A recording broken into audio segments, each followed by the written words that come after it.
तो भाई, तो कैसे हैं आप लोग? भाई, आज हम अलंकार पहचानने की ट्रिक जानने वाले हैं। और अलंकार को हम बोर्ड परीक्षा में कैसे लिखेंगे, इस बात को भी जानेंगे। और अच्छे से अच्छे मार्क्स कैसे बोर्ड परीक्षा की कॉपी लिखकर हम प्राप्त करें, इस बात को भी मैं बताऊंगा आपको। तो चलिए अलंकार पहचानने की ट्रिक जानते हैं और अलंकार की परिभाषा भी लर्न करते हैं। तो चलिए पहला अलंकार हम देखते हैं कौन सा है। पहला आपका अलंकार है अनुप्रास अलंकार। कौन सा अलंकार है? पहला अलंकार आपका अनुप्रास अलंकार है। क्या होता है अनुप्रास अलंकार? आप नाइन्थ से पढ़ते आ रहे हैं और आपको पता भी होगा अनुप्रास अलंकार क्या होता है। फिर भी ये आपके 12th के सिलेबस में है, आपको पढ़ना पड़ेगा। तो पहले इसकी परिभाषा देखते हैं। अनुप्रास अलंकार में एक ही वर्ण, क्या होता है, एक ही वर्ण बार बार आता है। जब एक ही वर्ण बार बार आए तो वहां अनुप्रास अलंकार होता है। अनुप्रास अलंकार का उदाहरण क्या है? अनुप्रास अलंकार का उदाहरण आपका पहला तो चारु चंद्र की चंचल किरणें। क्या है? चारु चंद्र की चंचल किरणें खेल रही थी जल थल में। ठीक है, चारु चंद्र की चंचल किरणें खेल रही थी जल थल में। ये आपका पहला उदाहरण हो गया। और अब हम दूसरा उदाहरण देखते हैं। क्या है दूसरा उदाहरण? को न कहु कि कानि करे सगरो ब्रज वीर बिकाए गयो है। ये आपका श्री कृष्ण भगवान से रिलेटेड है। आप इसको भी लर्न कर सकते हैं। पहला वाला तो आपका इजी है। मैं आपको सजेशन दूंगा, आप पहला वाला लर्न कर लीजिए। ठीक है, आपने और एक और उदाहरण लर्न किया होगा, वो आपका इसमें लिखा नहीं है बट मैं आपको बताया दे रहा हूँ। एक अनुप्रास अलंकार का उदाहरण है, तरनी तनुजा तटतमाल बहुवर बहुछाए। ये भी एक अनुप्रास अलंकार का उदाहरण है, आप इसको भी लिख सकते हैं। अब नेक्स्ट अलंकार आपका कौन सा है? यमक अलंकार। यमक अलंकार क्या है? यमक अलंकार जब एक शब्द एक से अधिक बार आए। ठीक है, जब एक शब्द का प्रयोग दो बार हो या एक से अधिक बार हो और दोनों बार क्या हो, उसके अर्थ अलग अलग हो। जब एक शब्द का प्रयोग दो बार हो और उसके अर्थ अलग अलग हो, ठीक है, तो वहां पास यमक अलंकार होता है। इसका उदाहरण क्या है? उदाहरण केकी रव की नुपुर धुन सुन जगती जगती की भूख। एक इसमें कहा गया केकी रव की नुपुर ध्वनि सुन जगती। केकी रव की नुपुर ध्वनि, केकी तू रव की नुपुर ध्वनि सुन जगती। जगती से कहती है केकी तू नुपुर की धुन सुन। और इसमें जगती की भूख प्यास, इसमें जगती की भूख प्यास मतलब इसमें ध्वनि के विषय में कहा गया है और इसमें भूख प्यास जगती की कहा गया है। तो यहाँ पास क्या है आपका यमक अलंकार है। और दूसरा आपका है काली घटा का घमंड घटा। ठीक है, ये भी आप लर्न कर लीजिए। ये तो सबसे फेमस इसका उदाहरण है, काली घटा का घमंड घटा। और तीसरा है सजना है मुझे सजना के लिए। ये भी बढ़िया उदाहरण है। मैंने अच्छे उदाहरण छांट के लाया हूँ, आप इनमें से कोई भी लर्न कर सकते हैं। ये दो सबसे बढ़िया हैं मुझे लग रहे हैं, आप इन्हीं को लर्न कर लीजिए। काली घटा का घमंड घटा और नीचे वाला सजना है मुझे सजना के लिए।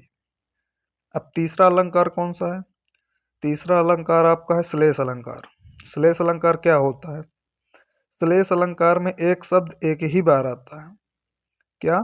श्लेष अलंकार में एक शब्द एक ही बार आता है और क्या होता है, एक ही शब्द के दो या दो से अधिक अर्थ निकलते हैं। एक शब्द एक बार आएगा और उसके एक से अधिक अर्थ होंगे। ठीक है, तो इसका उदाहरण क्या है?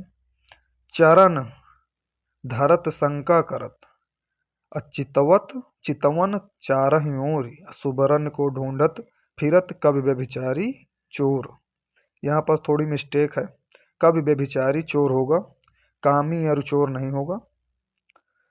क्या है? चरण धरत शंका करत चितवन चारहि ओर सुबरन को ढूंढत फिरत कवि व्यभिचारी चोर। ये आपका उदाहरण है, आप यहाँ पास थोड़ा सुधार लीजिएगा, कवि व्यभिचारी चोर है। आपका अगला अलंकार है मानवीकरण अलंकार। मानवीकरण अलंकार से आपको नाम से ही पता चल गया होगा कि मानवीकरण, इसमें जो प्राकृतिक चीजें होती हैं उनमें उनको हम इमेजिन करते हैं कि वो मानव की तरह हैं, वो भी चल सकती हैं, उठ बैठ सकती, खा पी सकती हैं। तो हम उनको क्या करते हैं, सिर्फ मतलब एक, जैसे आप मैथ में मानते हैं ना एक्स इज इक्वल टू कुछ भी, उसी तरह इसमें मानवीकरण अलंकार में भी हम नेचुरल चीज़ों को, जो प्राकृतिक चीज़ें हैं जिनमें जान नहीं होती, उसको हम मान लेते हैं। ठीक है। तो जब प्राकृतिक चीज़ों में मानवीय भावना के होने का वर्णन हो तो वहाँ पर क्या होता है, मानवीकरण अलंकार। ये तो इसकी परिभाषा हो गई। ठीक है। और इसका उदाहरण क्या है, फूल हंसे कलियां मुस्काई, ये इसका उदाहरण है। कभी फूल हंसता है, आपने देखा फूल को हंसते, तो एक मतलब माना गया है कि फूल हंसे कलियां मुस्काई। ठीक है। अब दूसरा इसका उदाहरण है, मेघ आए बड़े बन ठनके संवर के। अब मेघ कोई सच संवर के ब्यूटी पार्लर से आएगा क्या? यहाँ पास क्या है, आपका मानवीय करण अलंकार है। अब नेक्स्ट अलंकार देखते हैं, आपका अतिशोक्ति अलंकार है। अतिशोक्ति अलंकार क्या होता है? अतिशोक्ति का मतलब ही होता है कि बढ़ा चढ़ा के बात करना। क्या होता है भाई? अतिशोक्ति का मतलब होता है किसी चीज को बढ़ा चढ़ा के बताना। ठीक है। बात इतनी हो और बात को बढ़ा चढ़ा के इतना बता, तुमने भी किया होगा, कोई बात इतनी सुनी होगी, बढ़ा चढ़ा के खूब बताया होगा किसी से। तो वही बात यहाँ पर है, किसी चीज को बढ़ा चढ़ा के बताना, वहाँ अतिशोक्ति अलंकार होता है। ठीक है। तो जब किसी, परिभाषा देख लीजिए, जब किसी बात का वर्णन बहुत बढ़ा चढ़ा के किया जाए तब वहाँ अतिशोक्ति अलंकार होता है। ठीक है। अब उदाहरण क्या है, हनुमान की पूंछ में लगन न पाई आग, लंका से गिरी जल गई, गए निशाचर भाग। ठीक है। क्या इसमें कहा गया है, हनुमान जी की पूंछ में आग नहीं लग पाई और लंका पूरी जल गई और निशाचर भी भाग गए। ठीक है। और दूसरा उदाहरण है इसका, भूप सहस 10 एक ही 12, और लगे उठावन टरत न टारा। एक आप इसको भी लर्न कर सकते हैं। अगला अलंकार आपका क्या है, उत्प्रेक्षा अलंकार। ये तो बहुत इंपॉर्टेंट है आपका भाई, ये बोर्ड परीक्षा, यूपी बोर्ड में खास करके हर बार आता है।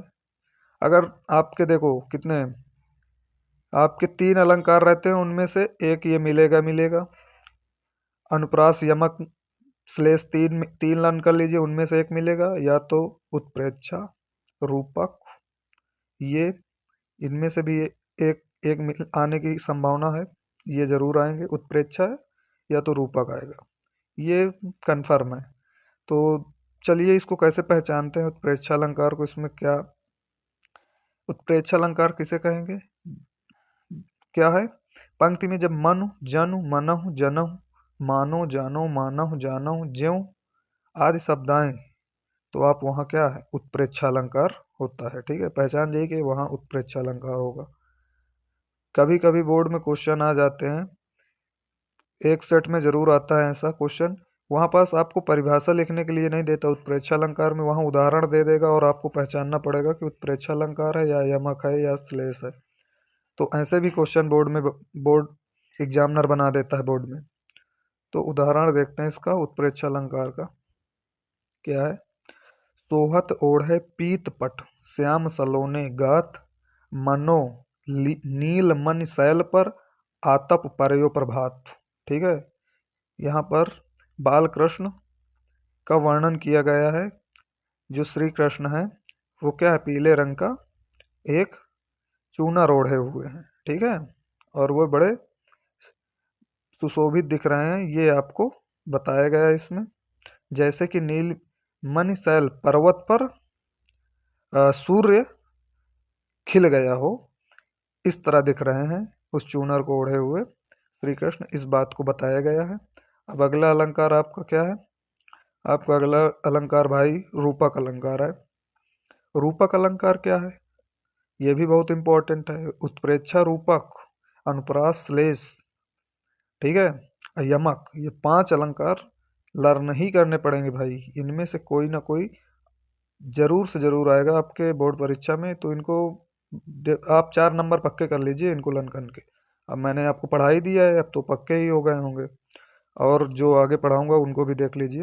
रूपक अलंकार, जब पंक्ति में योजक चिन्ह है और सा सी से ना आए और क्या हो, इनका अर्थ भी निकले, रूपी अर्थ निकले, तो क्या वहां पास रूपक अलंकार होता है। खास करके इसमें क्या योजक चिन्ह का ध्यान रखा जाता है, योजक चिन्ह दिख जाए तो वहां रूपक अलंकार है। ठीक है। इसका उदाहरण है, सस्य मुख पर घूंघट डाले आंचल में दीप छिपाए। ठीक है। सस्य मुख के बीच क्या है, योजक चिन्ह, तो क्या यहाँ पास रूपक अलंकार है। अब अगला आपका उपमा।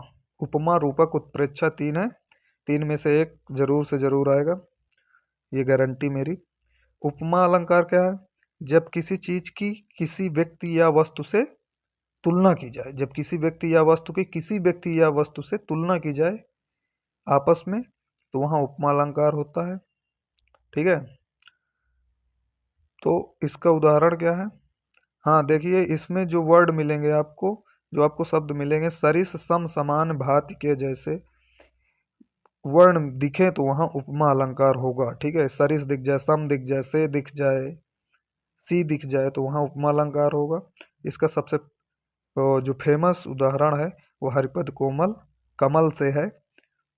ये आपका उदाहरण हो गया हरिपद कोमल कमल से। दूसरा इसका उदाहरण आप देख लीजिए, तुम्हारा मुख चंद्र सम है।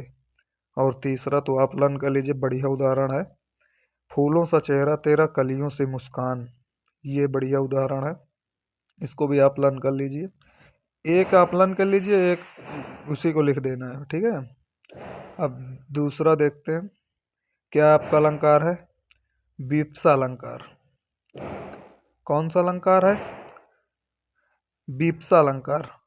बीप्सा अलंकार शब्दों की पुनरावृत्ति में जब घृणा, वैराग्य, आदर, घबराहट और आश्चर्य, रोचकता आदि विस्मय बोधक भावना भावना की सघनता होती है, या भावों की सघनता होती है, वहां पास बीप्सा अलंकार होता है।